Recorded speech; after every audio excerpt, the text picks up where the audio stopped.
Weh, Rio, lu lagi ngapain? Ini gue lagi bikin penelitian tentang, ya lu tau lah, Prabowo baru lantik kan. Iya. Gue mau tahu nih kepemimpinan kedepannya gimana nih. Tapi gue nggak ada teori. Gimana ya? Gue rasa nantinya Prabowo akan melanggar HAM. Ah, itu mah cuma opini lu doang. Gue tuh butuh teori yang valid nih, ya kan?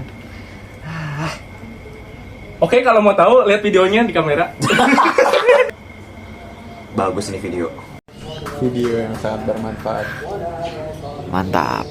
Guys, jangan lupa nonton video ini. Video ini membantu saya membedakan teori dan opening. Terima kasih.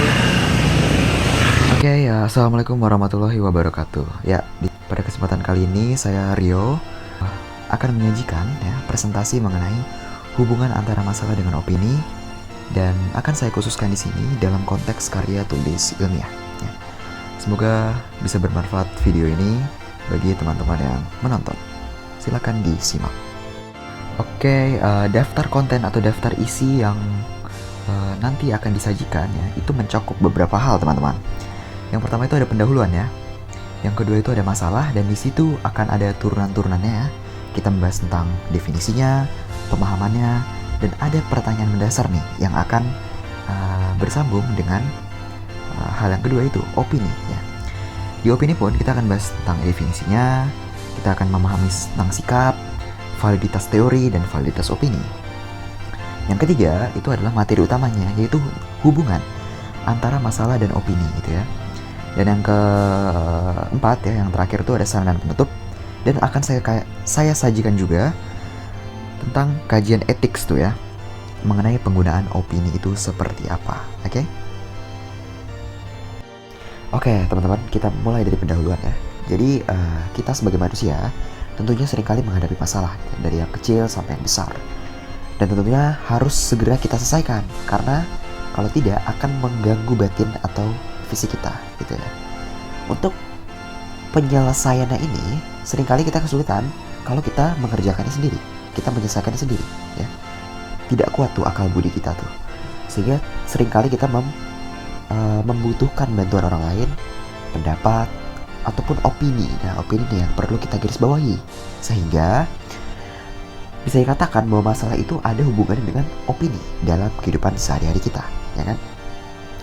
Tapi yang saya bahas di sini itu bukan masalah yang keseharian, bukan masalah pribadi kita seperti itu ya, tapi masalah yang berkaitan dengan penelitian, dengan konteks keilmiahan. Oleh karena itu, di sini akan saya bahas apakah masalah itu tetap ada kaitannya dengan opini atau tidak dalam konteks keilmiahan. Seperti itu teman-teman. Kita mulai dari definisi masalah dulu nih. Secara umum, masalah dapat didefinisikan sebagai suatu deskripsi mengenai kesenjangan, antara teori dan praktik, antara harapan dan kenyataan. Jadi, kata kuncinya itu kesenjangan. Ketika ada kesenjangan antara apa yang kita harapkan dan yang sebenarnya terjadi ya, jadi ada ketidaksesuaian, maka dikatakan itu bisa menjadi masalah, ya kan? Nah, sedangkan secara psikologis, masalah dapat dipahami sebagai kesulitan yang bersifat teoritis, yang menyebabkan kita menjadi ingin tahu, menjadi kepo, menjadi lebih skeptis gitu kan, dan menuntun kita pada pengayaan pengetahuan. Kata kuncinya itu adalah sikap ingin tahu dan pengayaan pengetahuan. Adanya masalah membuat kita ingin tahu, dan keingintahuan tersebut tentunya akan membawa kita pada pencarian sumber-sumber pengetahuan. Nah, disitulah pengayaan pengetahuan terjadi, ya kan? Gitu. Oke, kita masuk ke pemahaman masalah teman-teman.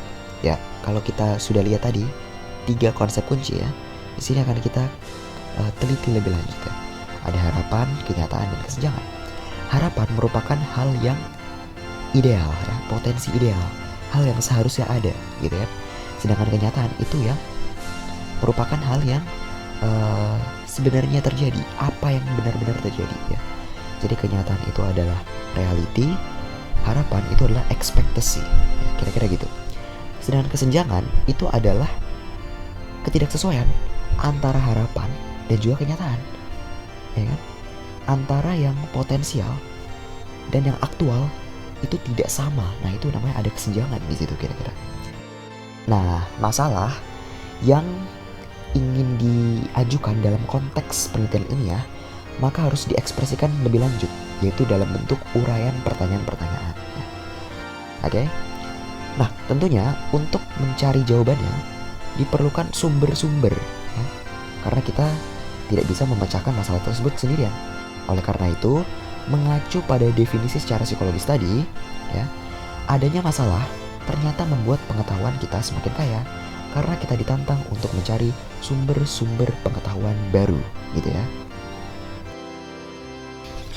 Nah, kita lanjut ke pertanyaan mendasar nih, ya, yang sesuai dengan tema dari presentasi ini, ya. Setelah kita menyusun masalah, ya, diuraikan dalam pertanyaan-pertanyaan, maka pertanyaan-pertanyaan itu harus dijawab dengan apa, ya? Harus dijawab dari sumber-sumber apa? Tentunya kita pernah melihat dari teori, dari definisi, ya, dari hukum atau apapun itu. Tapi apakah bisa dari opini? Nah, apakah suatu opini dapat dianggap memadai untuk menjawab atau menyelesaikan permasalahan dalam penelitian ilmiah? Tentunya kalau dalam masalah sehari-hari, opini bisa saja menyelesaikan. Tapi dalam konteks ilmiah bisa atau tidak? Nah, seperti yang kita lihat nih di bawah ini nih, ya. Contoh di bawah ini gambar itu merupakan opini yang disajikan dalam surat kabar. Nah, surat kabar itu kan lumayan terpercaya, tapi apakah opininya tetap valid atau tidak, gitu kan? Itu pertanyaannya. Nah, ini yang perlu kita jawab, teman-teman, ya. Oke, kita cek nih dari definisi opini dulu, ya. Menurut Syaputra, opini itu merupakan pernyataan yang telah mengalami proses komunikasi. Sedangkan perasaan atau pemikiran yang belum dinyatakan merupakan sikap. Kedua-duanya ini berarti sikap, ya. Tapi opini itu adalah sikap yang dikomunikasikan, yang diutarakan. Jadi dua-duanya merupakan sikap. Oke? Nah, kita lanjut. Dalam pembahasan tentang sikap, ya, karena ini cukup penting dalam konteks keopinian tadi, ya.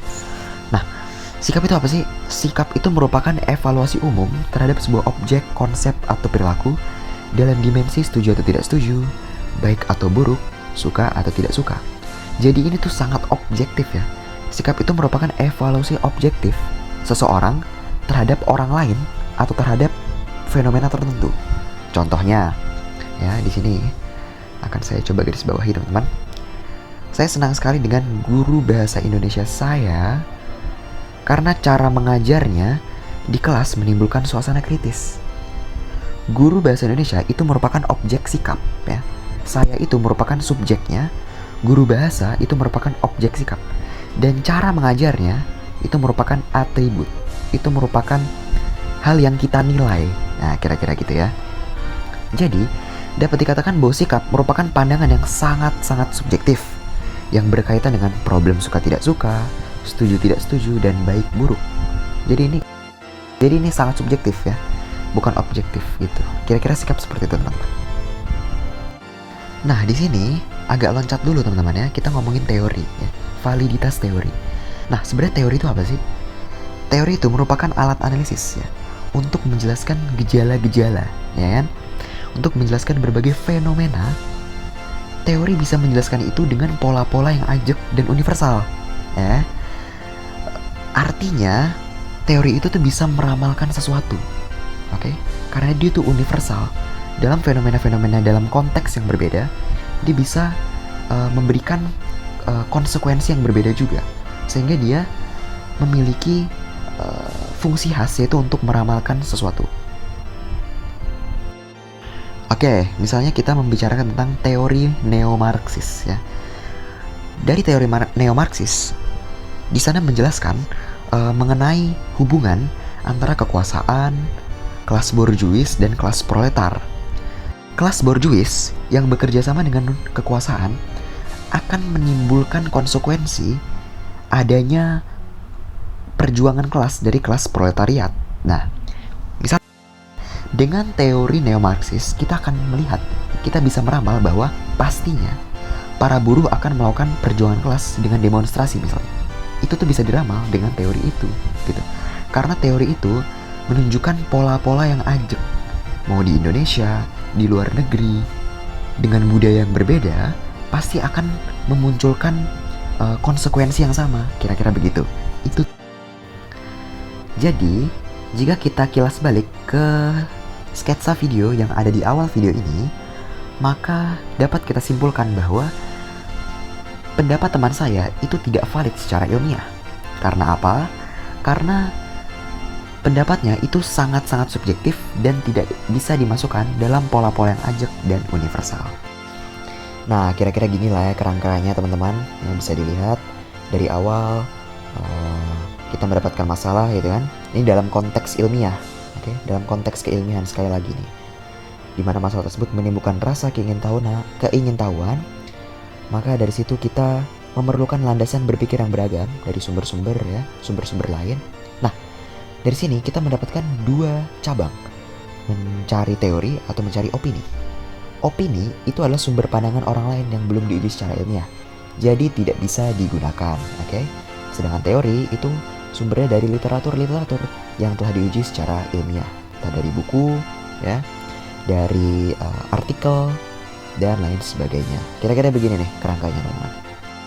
Oke, ini sudah masuk ke penutupan ya. Tapi di sini saya akan memberikan sedikit kajian etika penggunaan opini ya, yang saya landaskan dari pemikiran Frans Magnisuseno dalam bukunya Etika Dasar. Nah, dari buku tersebut saya bisa mengambil bahwa manusia pada dasarnya tidak bisa begitu saja bebas dari cengkeraman pikiran dan pembatasan orang lain. Sehingga wajar sekali jika seorang seringkali mengambil opini orang lain dalam mengambil keputusannya. Oke, nah dalam konteks penelitian ilmiah sebenarnya boleh-boleh saja mengambil opini, tapi itu merupakan rujukan awal, ya, rujukan awal.